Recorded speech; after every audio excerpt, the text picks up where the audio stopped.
I personally feel that the future of Indo-Pacific and the future of India-China relations, it depends on China's future behavior. If China is very aggressive and it tries to revise regional order, if they are not ready to reconcile with other countries, I think Indo-Pacific strategy and some kind of anti-China network is going to emerge. India would be part of that.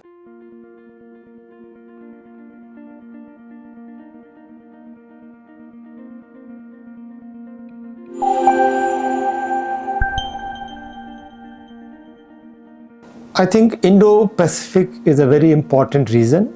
I think India considers that this region is very important, and whatever happens in this region is going to be important for the global order.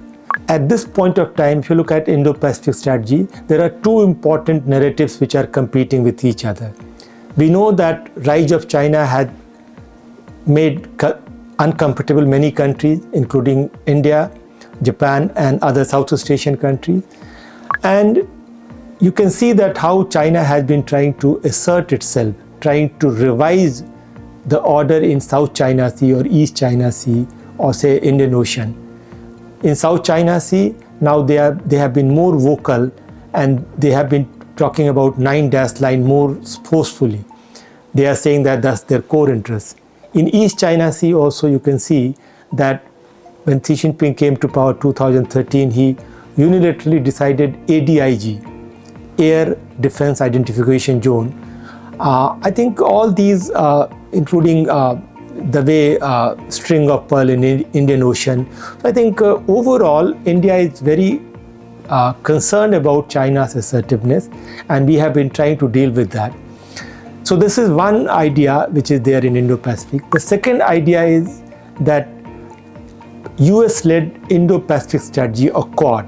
This is basically, even though it's not mentioned officially, but everybody knows that I think it's open secret that is meant to deal with China.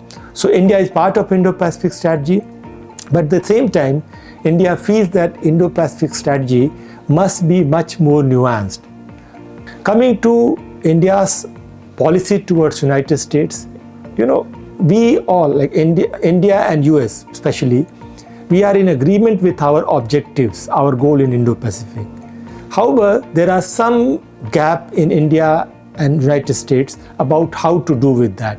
In case of United States, it seems right now that they are much more in contest mode with China, whereas in India, we have been slightly more careful, and we need to emphasize that India is very careful also because unlike other Quad countries, suppose Quad, United States is there, Japan is there, Australia is there, but all these three countries, their per capita income, if you look at their per capita income, is more than 40,000 US dollar, whereas India's per capita income is less than 3,000 US dollar.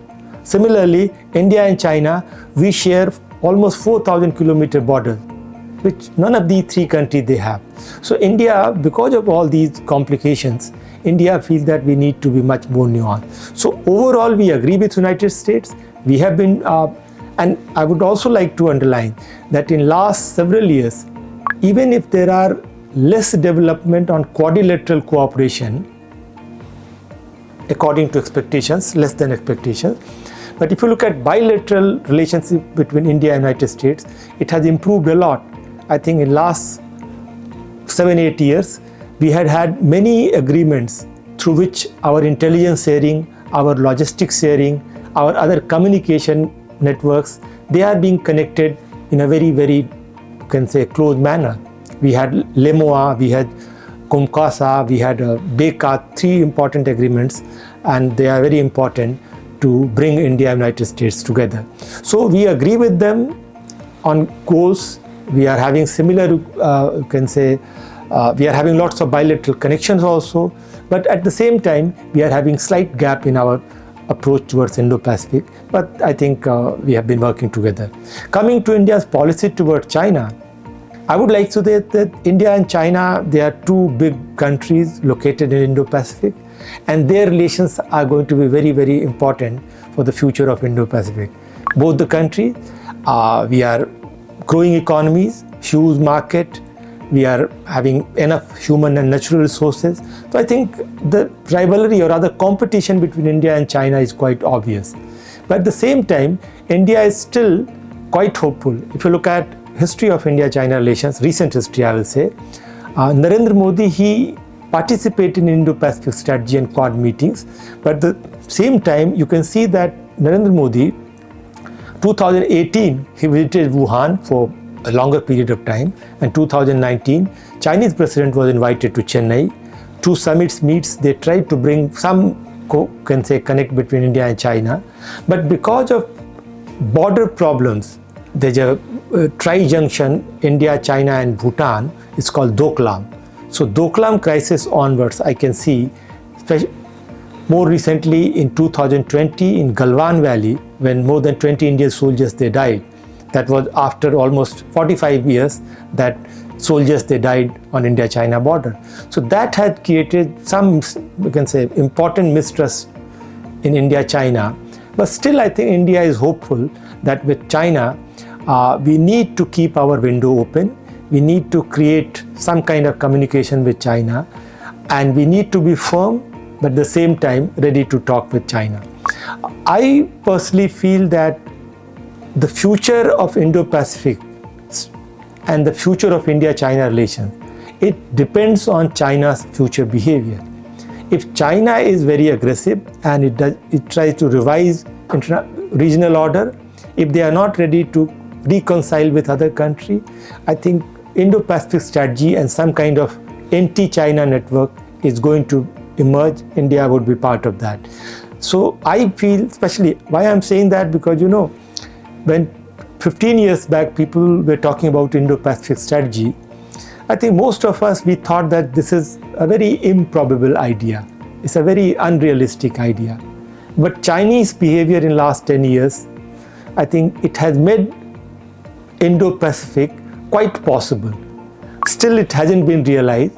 So in case China doesn't change course of its foreign policy, I doubt that. I think we can. So ultimately this Indo-Pacific strategy is going to be a reality. A kind of anti-China network is going to be a reality. So China's future behavior is going to be important, and it will decide that whether right now, if you look at Quad countries and other, you can say, countries of Indo-Pacific, they are talking about decoupling, de-risking, China plus one policy.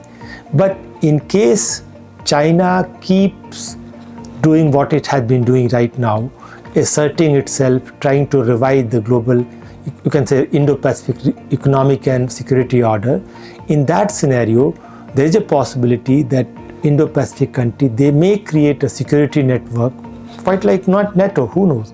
So I think lots depend on China. Thank you.